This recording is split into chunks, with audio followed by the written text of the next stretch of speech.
un thème important. Notre thème de ce jour, c'est le dernier repas d'Aman. Et pour ça, nous allons lire Esther 3. Nous allons faire une longue lecture. Nous disons: après ces choses, le roi Assuérus fit monter au pouvoir Aman, fils d'Amdata l'Agagite. Il le leva en dignité et plaça au siège au-dessus de tous les chefs qui étaient auprès de lui.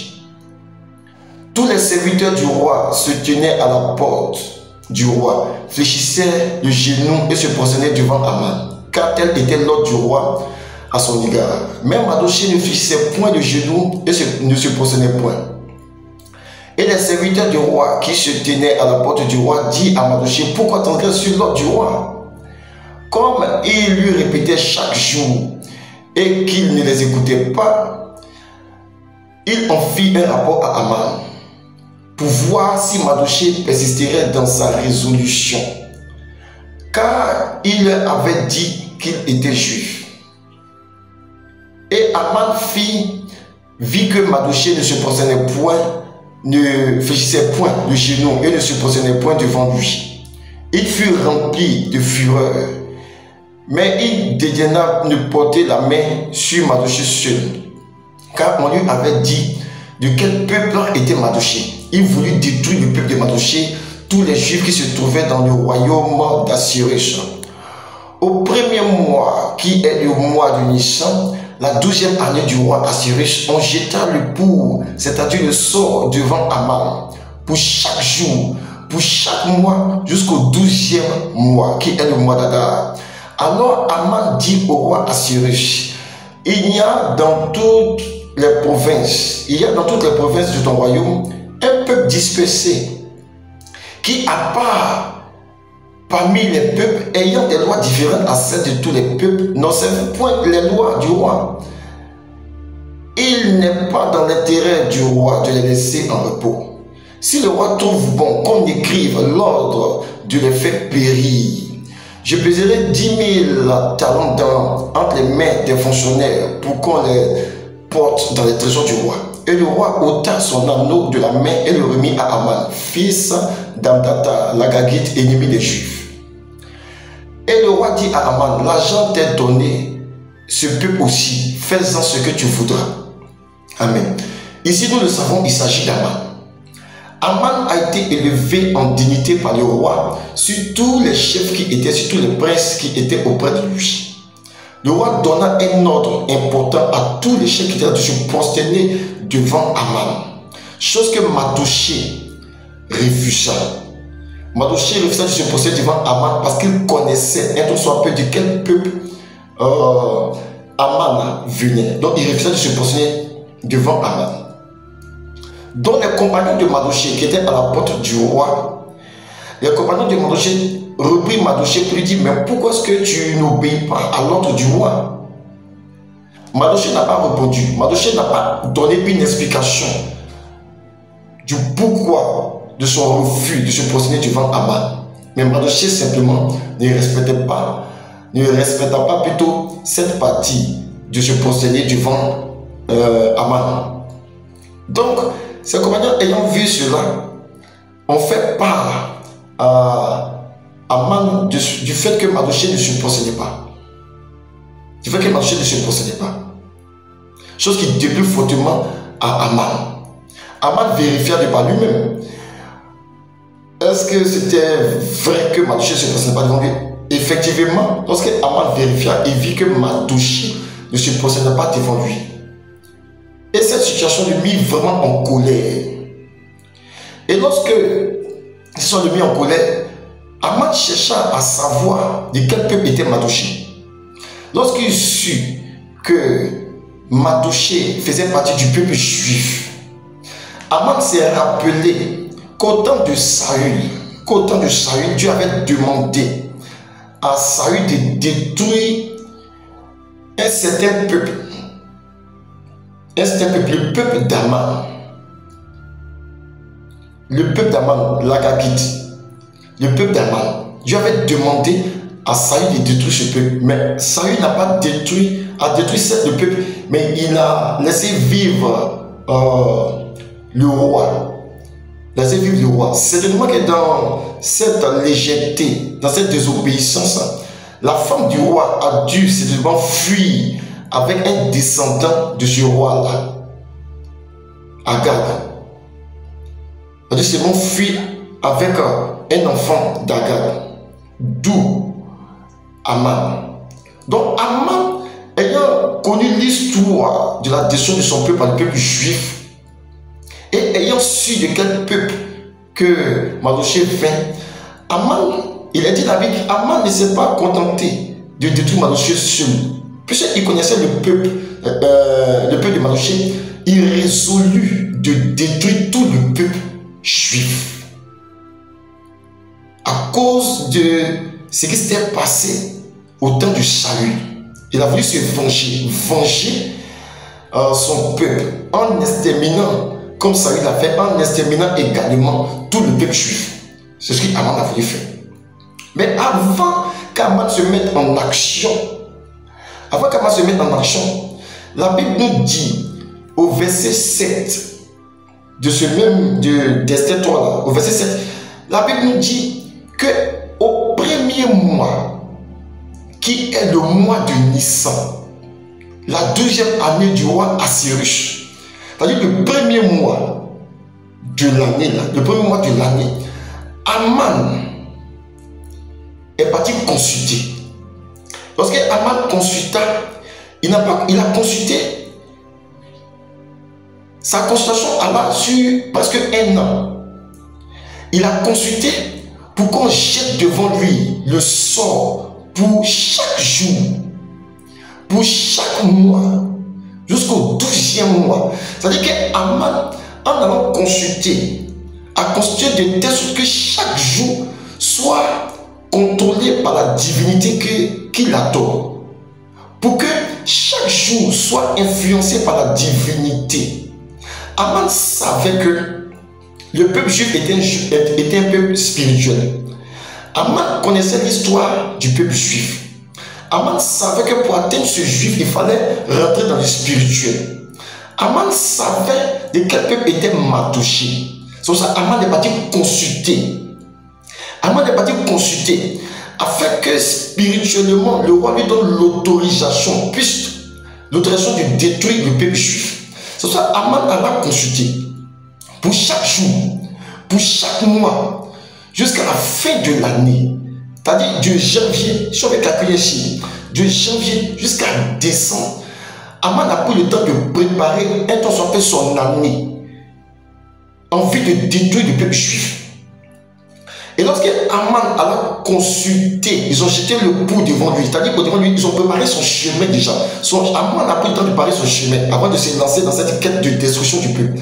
Aman ne s'est pas levé un bon matin, puis il n'a pas dit voir le roi pour dire non, on va détruire le peuple, non. Aman a pris le temps de consulter le spirituel, de confier son entreprise de destruction à son Dieu, avant de se lancer dans cette quête-là.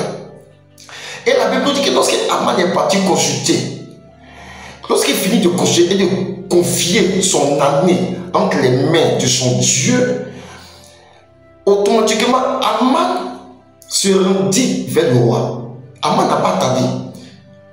Il se rendit vers le roi. Lorsque Aman parla au roi, Aman conquit le cœur du roi. Aman conquit le cœur du roi. Ce qu'il faut noter ici, c'est que en ce temps-là, lorsque les rois prenaient un édit royal en vue d'une action ou autre, le roi ne pouvait plus se dédier. Le roi ne pouvait plus remettre en cause l'ordonnance qui avait été donnée. Parce que c'était la loi que tout le monde devait respecter, y compris le roi lui-même. Lorsque nous lisons au chapitre, au verset 8, au verset 10, la Bible dit que le roi ôta son anneau et puis il remit dans la main du roi. C'est comme si le roi ôta le décret, c'est-à-dire tout son pouvoir qui se trouve dans son anneau. C'est avec son anneau qu'il signait les décrets, la signature royale qui ne pouvait être effacée. Il ôta son anneau et le confia à Aman. Ce que le roi fit ici était très dangereux parce qu'Aman pouvait écrire une lettre au nom même du roi pour dire à partir d'aujourd'hui, moi, Assyrus, roi de Babylone, je décide de démissionner, je ne suis plus roi, c'est Aman qui prend ma place. Et cette loi-là n'allait pas être contestée parce que cette loi-là, parce que l'anneau, le cachet allait être sur la lettre. C'est pour cela que lorsque Aman voulait, lorsque Mardochée et Esther, la reine Esther, voulaient que la loi soit changée en faveur des Juifs, le roi a dit non, que certains dit au roi que ça ne peut être changé.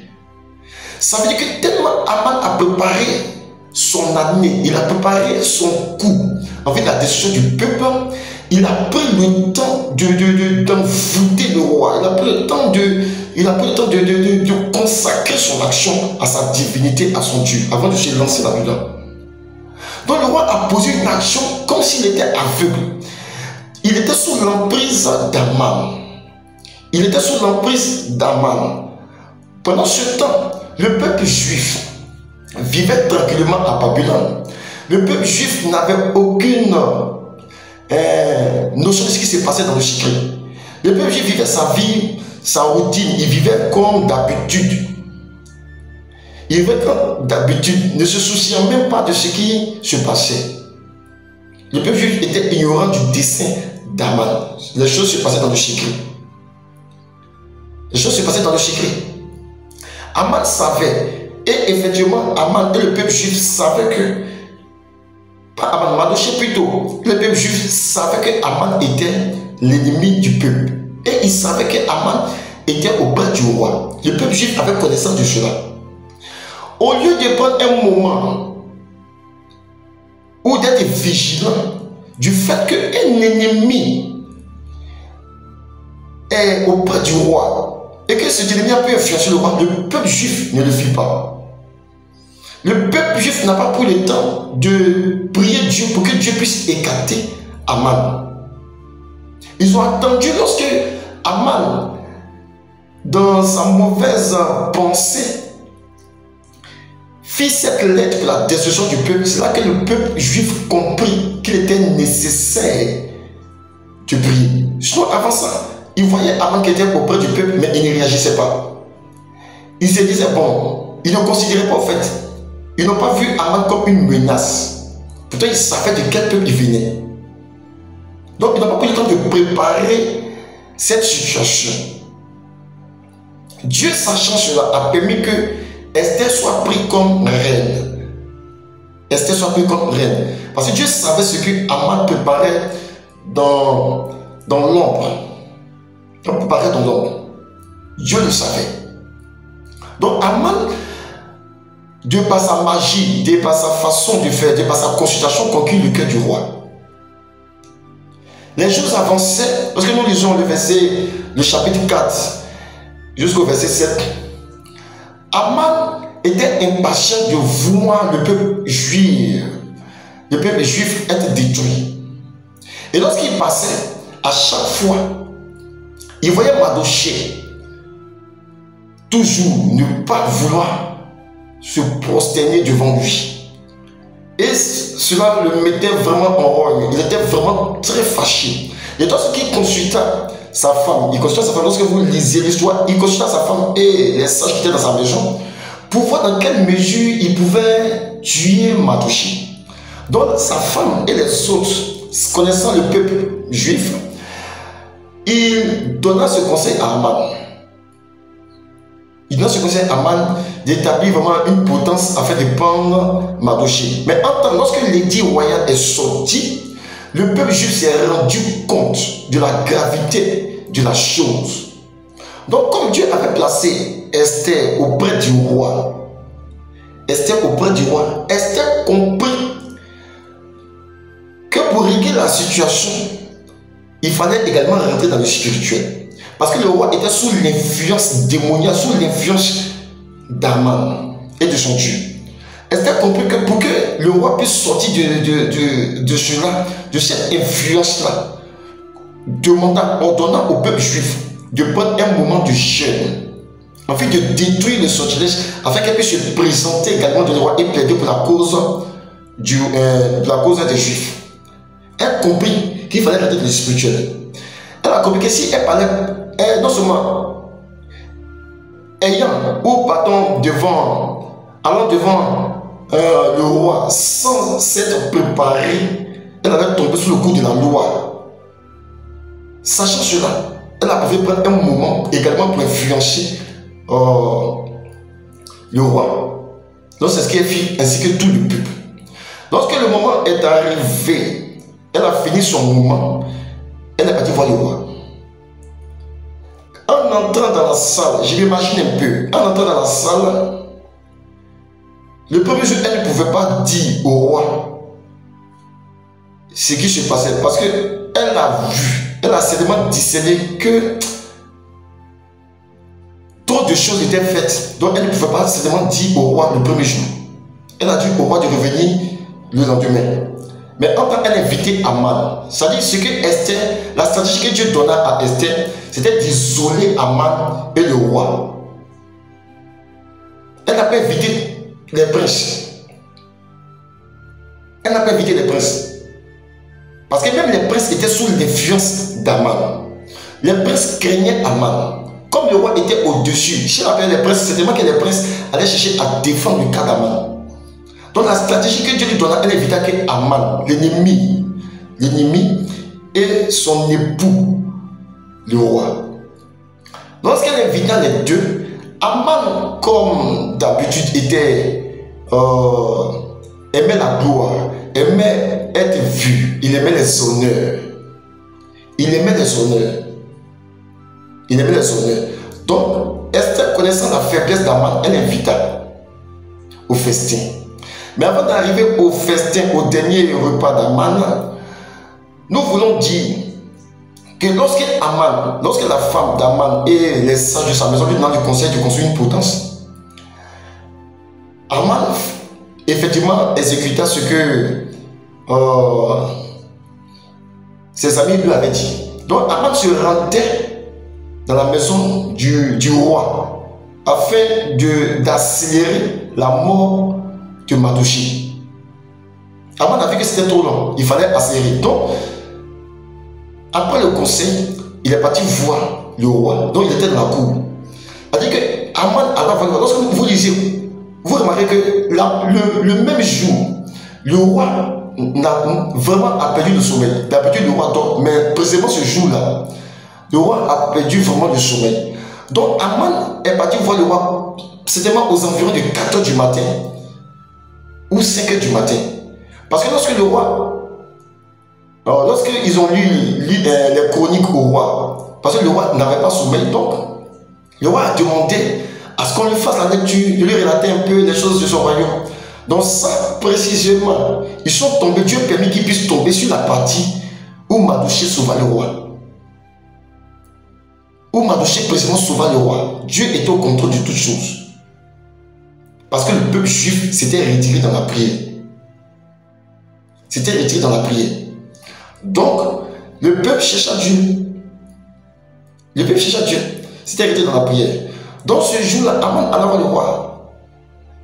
Alors que le roi avait l'intention d'honorer Mardochée. Chose que Aman ne savait pas. C'est-à-dire qu'il était dans la cour. On demandait, mais qui est dans la cour? On ne s'attendait pas à Aman. On dit, c'est Aman. Vous vous imaginez? Aux alentours des 5 h, 4 h du matin, Aman n'est pas chez lui. Tellement son empressement, son désir de tuer les Juifs, son désir de tuer Mardochée était tellement pressant qu'il voulait accélérer la mort de Mardochée. Il voulait accélérer la mort de Mardochée. Il voulait l'accélérer. Mais Dieu le dévança. Les mêmes qui ont donné le conseil à Aman, parce que lorsque Aman fut couvert de honte, parce que le roi a demandé à ce que Aman puisse honorer Mardochée, Aman retourna chez lui triste. Il avait déjà participé au premier festin de la reine. Il avait déjà participé au premier festin. Donc lorsqu'il est retourné, il expliqua à sa femme et à ses amis ce qui lui était arrivé.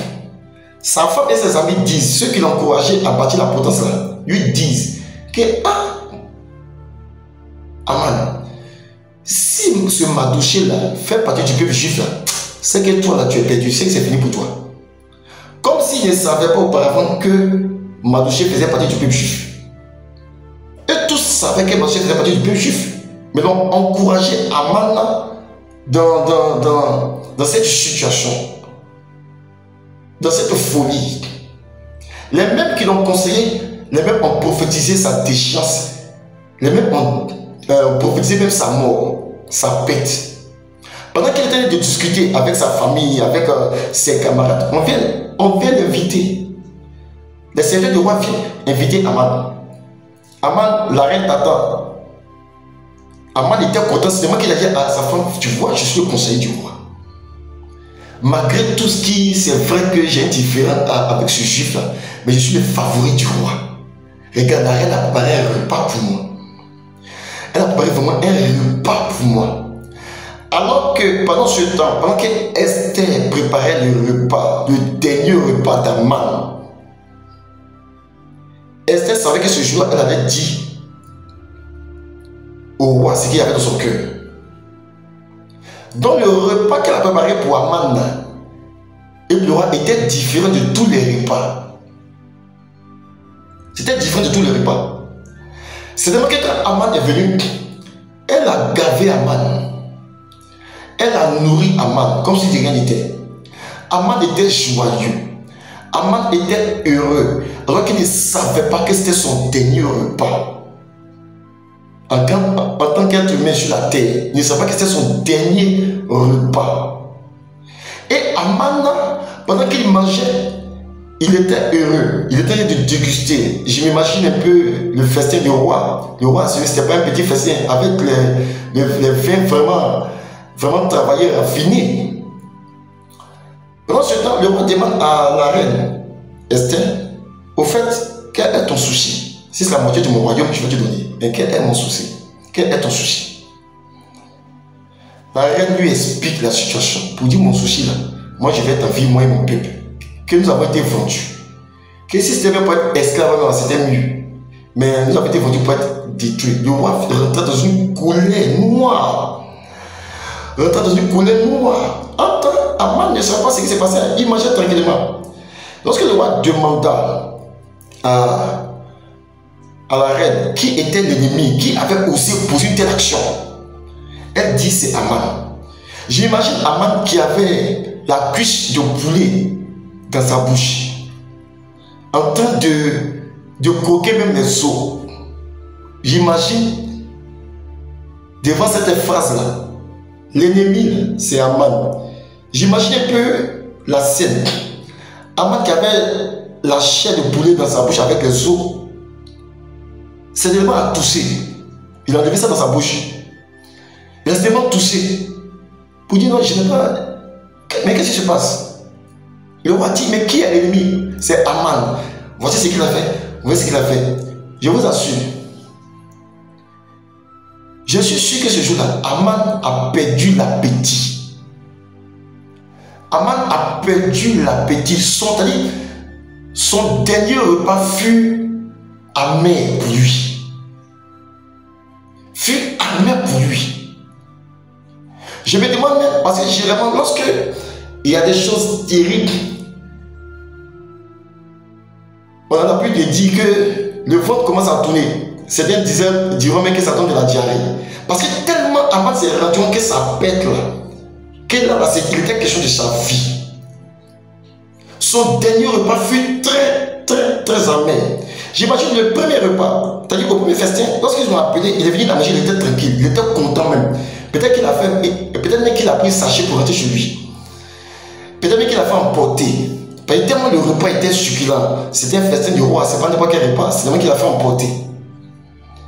Le second repas, peut-être qu'il s'est dit, peut-être que sa femme lui a dit, bon, quand tu vas partir là, souviens-toi, n'oublie pas de faire encore emporter. Voilà, quand il va, il dit non, c'est tellement que je vais faire emporter pour venir. Donc, il a pensé qu'il allait faire un second emporter. Donc, c'est pas que c'est son dernier repas. C'est pas que c'est son dernier repas. Donc, ce repas fut très amer dans sa bouche. Lorsque Esther préparait le repas, préparait le festin, elle s'est seulement dit, en préparant, je ne crois pas qu'elle préparait avec joie pour que Aman puisse manger aisément. Je ne le crois pas. C'est moi qu'elle a dû faire des prières, même sur la prière. Ah Seigneur, voici la situation. Ah Seigneur, voici la situation. Donc, elle préparait le repas avec amertume. Elle préparait le repas avec tristesse. Elle préparait le repas avec le poids et la prière de tout un peuple. De tout un peuple. De tout un peuple. Et préparer cela. Chose que Aman ne savait pas que Esther était juive. Il ne savait pas. Donc j'imagine ce jour-là, Aman qui perdit l'appétit.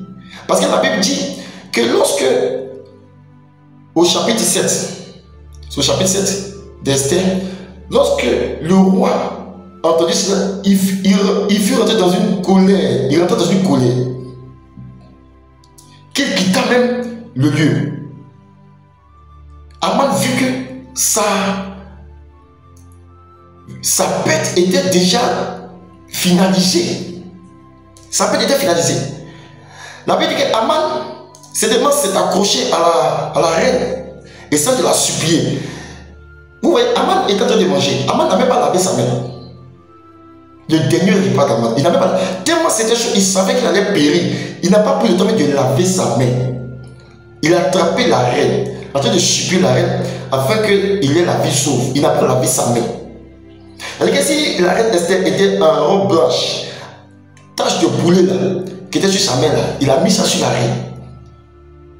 Quand le roi même est rentré, puis il a vu cette scène, Aman en train de toucher sa femme, ça l'a mis en roi davantage. Avant qu'Aman va se rendre compte, ils ont mis un sac noir sur sa tête. Comment il va chercher à comprendre? Ils ont mis un sac noir sur sa tête. C'est tellement que le sac, c'est tellement que le sac qu'il est prévu pour faire son apporter là. Ils ont mis ça sur sa tête. Donc l'apporter qu'il avait prévu n'a pas été ce jour-là. C'était son dernier repas. C'était son dernier repas. Aman ne savait pas que ce repas allait être son dernier repas. Il a pensé qu'il allait avoir d'autres repas. Aman a pensé qu'il allait avoir d'autres repas. C'est ce qu'il a pensé. Donc il ne savait pas que d'autres personnes étaient rentrées également dans le spirituel afin de détruire ce qu'il avait fait, sa préparation de toute une année. Parce que le jeûne que Esther et le peuple juif ont fait, ont déstabilisé, ont écouté l'année d'Aman. Ont écouté l'année d'Aman. Aman avait fait son sang pour toute l'année. Mais le jeûne du peuple juif a écouté l'année d'Aman. Qu'est-ce que nous voulons dire? Aujourd'hui, en tant qu'enfant de Dieu, la première leçon qu'il faudrait tirer, c'est que lorsque nous discernons, lorsque nous savons qui est notre ennemi, n'attendons pas que l'ennemi rentre dans l'esprit pour nous attaquer pour que nous on commence à prier ou à jeûner. L'erreur que nous faisons, on attend d'abord l'action des esprits de mort, des esprits des eaux avant de commencer à prier. Ce fut la première erreur du peuple juif. Il connaissait Aman. Aman était auprès du roi. Il le savait. Au lieu, sachant que c'est leur ennemi, au lieu de prier, en vue de prévenir cela, ils ne l'ont pas fait. C'est lorsqu'il y a eu l'édit royal prévoyant la destruction qu'ils ont commencé. Ils ont pris un moment de jeûne. Je me dis que c'est parce que même Esther même était à la royauté qu'il a donné le moment de jeûne. Si Esther n'était pas à la royauté, est-ce que ce peuple juif allait avoir cette pensée de prendre un moment? Là est le problème. Donc l'erreur que nous faisons généralement, c'est que nous attendons quand les calamités se présentent pour que nous commencions à prier. C'est une erreur, il ne faudrait pas le faire. N'attendons pas que nos ennemis nous attaquent avant de prier. Ça, c'est la première leçon. La seconde chose qu'il faut, la seconde leçon qu'il faut tirer, Aman a pris le temps de préparer son année en vue de la destruction d'un peuple. Qu'elle est venue au pouvoir, qu'elle a eu l'autorité de ne s'est pas lever ou non. Il a pris le temps de préparer afin de dominer même le roi ainsi que ses conseillers. Afin que tout ce qu'il allait dire allait être accepté. Il y a des personnes qui travaillent contre nous. Il y a des personnes qui travaillent fortement contre nous en vue de nous empêcher d'atteindre ou d'entrer dans le plan de Dieu pour notre vie. Tu veux rentrer dans une entreprise, tu veux aller quelque part, mais celui qui te combat a pris le temps de préparer son année, de telle sorte que partout où tu passeras, il a l'occasion non seulement d'avoir les yeux sur toi, et ensuite d'influencer pour que le plan de Dieu pour ta vie ne se réalise pas. Généralement, ceux qui ne connaissent pas Dieu prennent le temps de préparer leur année ou leur mois dans le jeûne ou en consultant, en faisant des pratiques. Mais généralement, les chrétiens, ils le font rarement. Ils le font rarement. Aman n'a pas attendu qu'il y ait un groupe de prière avant d'aller consulter.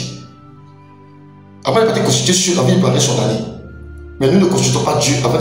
On attend qu'on y ait une réunion de l'église pour qu'on ait confié notre année au Seigneur.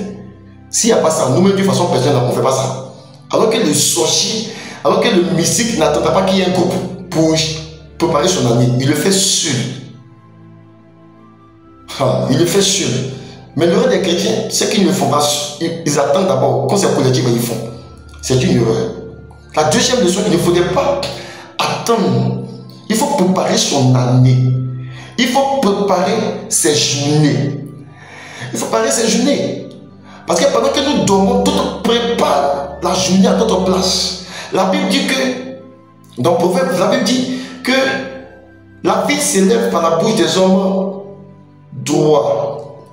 Et elle est renversée par la bouche des hommes mauvais. Je vois dans Jean, il est dit que pendant les nuits, là, les agents du diable, je crois dans le livre de Jean, les agents du diable proclament des paroles mauvaises sur le jour. Ils proclament ça sur le jour. Mais pendant ce temps, les chrétiens tombent. Et puis maintenant, nous sommes étonnés de voir les mystiques être devant et nous derrière. Nous sommes surpris de vivre cette calamité que les mystiques ne vivent pas. Mais ils prennent le temps de contrôler, ils créent des accidents, des incidents. Ils ne préparent pas ça dans la nuit. Ils ne préparent pas ça dans la nuit. Mais pendant ce temps, nous on dort. Levons et prions. Prions. C'est la deuxième leçon que nous devons tirer de cette histoire. Prions. Mais ce qui est intéressant dans cette histoire, c'est que nous sommes enfants de Dieu. Nous avons un avantage d'être enfants de Dieu. Malgré le sort, malgré le pouls de nos ennemis, si nous veillons, c'est parce qu'Esther a eu la bonne réflexion, la bonne attitude que son peuple fut sauvé. Que son peuple fut sauvé. La seconde chose qu'il faut noter, Esther a jeûné 7 pour que le roi, pour que Aman soit vaincu. Mais il fallait détruire cette ordonnance. Pour cela, Dieu permit que Aman et Dieu permit que Mardochée entre au service également du roi. Donc Mardochée prit la place d'Aman. Il est important que nous, enfants de Dieu, nous puissions prendre la place dans la société qui nous est due, en vue d'influencer les lois pour le bien-être du peuple de Dieu. Dieu a permis que Aman, Dieu a permis plutôt que Mardochée rentre dans le cercle royal. La position d'Aman, pour qu'également ils puissent prendre des décisions en faveur de leur peuple. Et c'est ce qu'ils ont fait. C'est ce qu'ils ont fait. Il est important pour nous, enfants de Dieu, de prier pour que Dieu nous positionne. Généralement, on s'est dit, mais si Dieu nous met ici là, si Dieu nous met ici, on sera orgueilleux. C'est cette culture que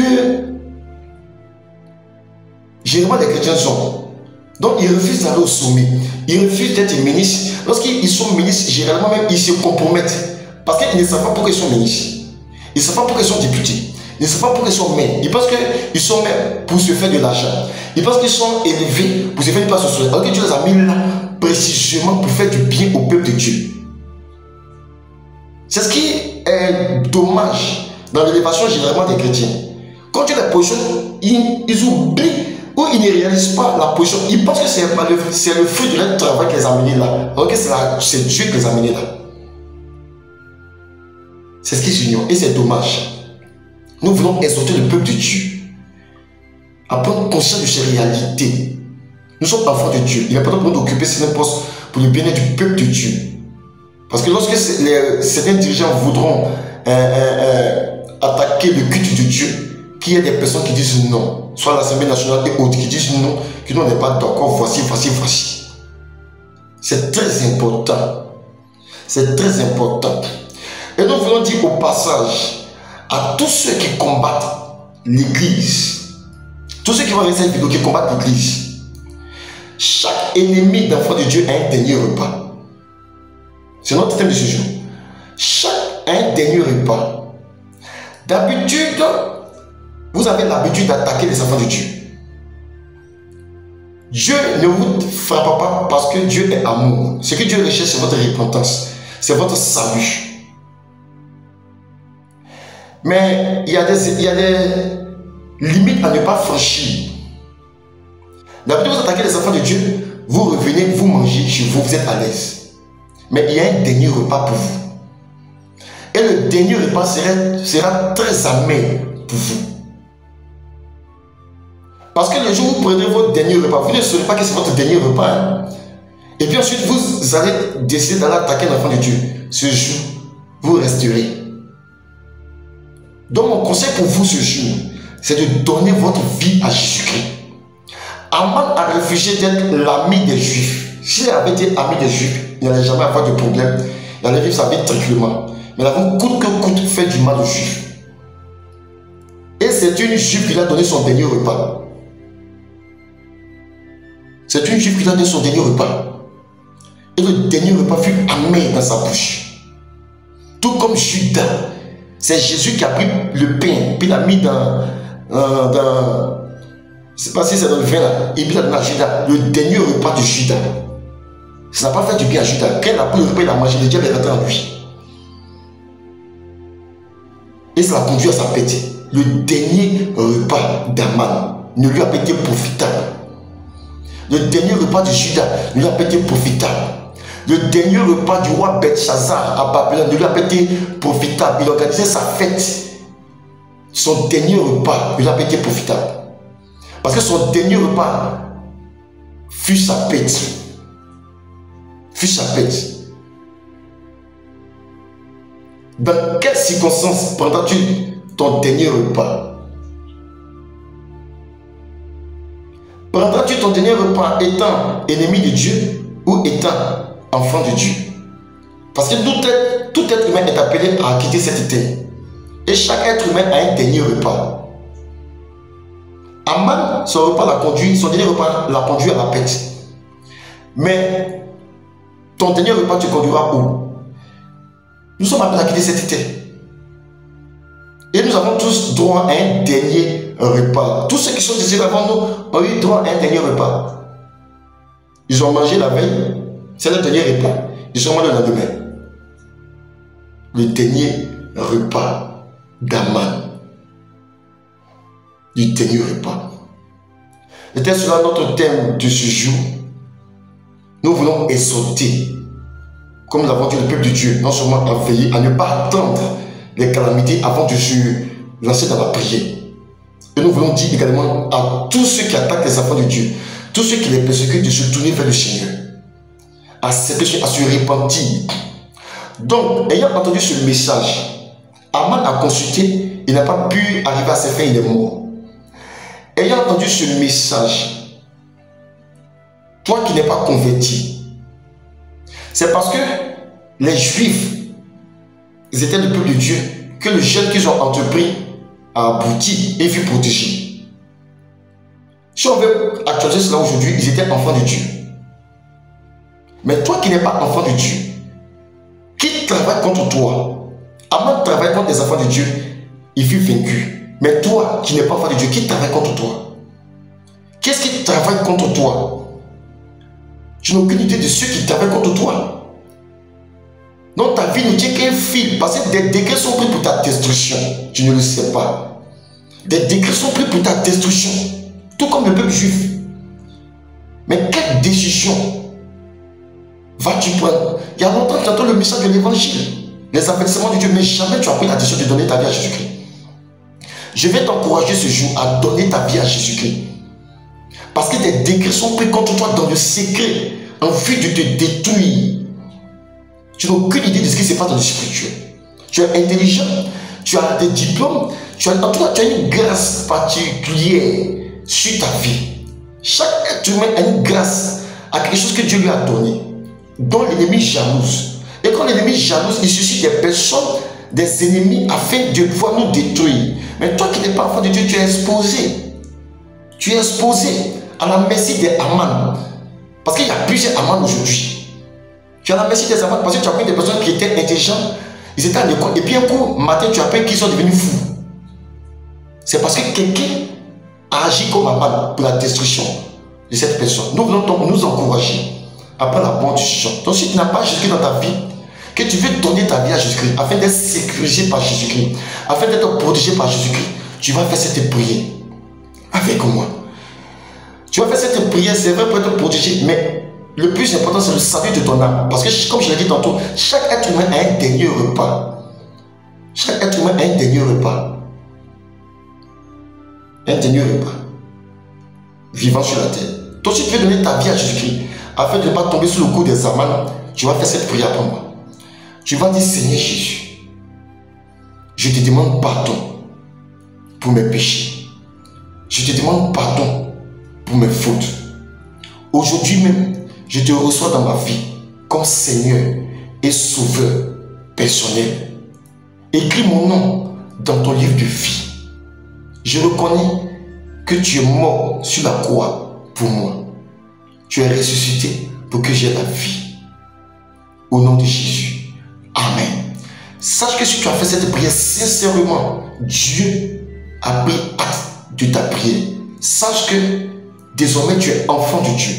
Sache que désormais tu es enfant de Dieu et que ton nom est inscrit dans le livre de vie. Et que même si il arrivait que tu prennes ton dernier repas et que tu meurs, tout compte fait, tu rentres au ciel parce que tu auras fait la paix avec Dieu. Mais là, ton départ dépendra de Dieu. Ça ne sera pas précipité ni écouté par les amants. C'est-à-dire que tu as la protection et ta vie dépend de Dieu désormais. Quelle soit la consultation qui va être faite par les ennemis, je ne serai pas atteint, tu seras sécurisé. Donc je vais t'encourager vraiment à te lancer et à te donner à Jésus-Christ. Si tu as encore du doute, je vais t'encourager à cela. Que Dieu vous bénisse et que la gloire revienne à notre Seigneur Jésus-Christ. Veillons, veillons, veillons.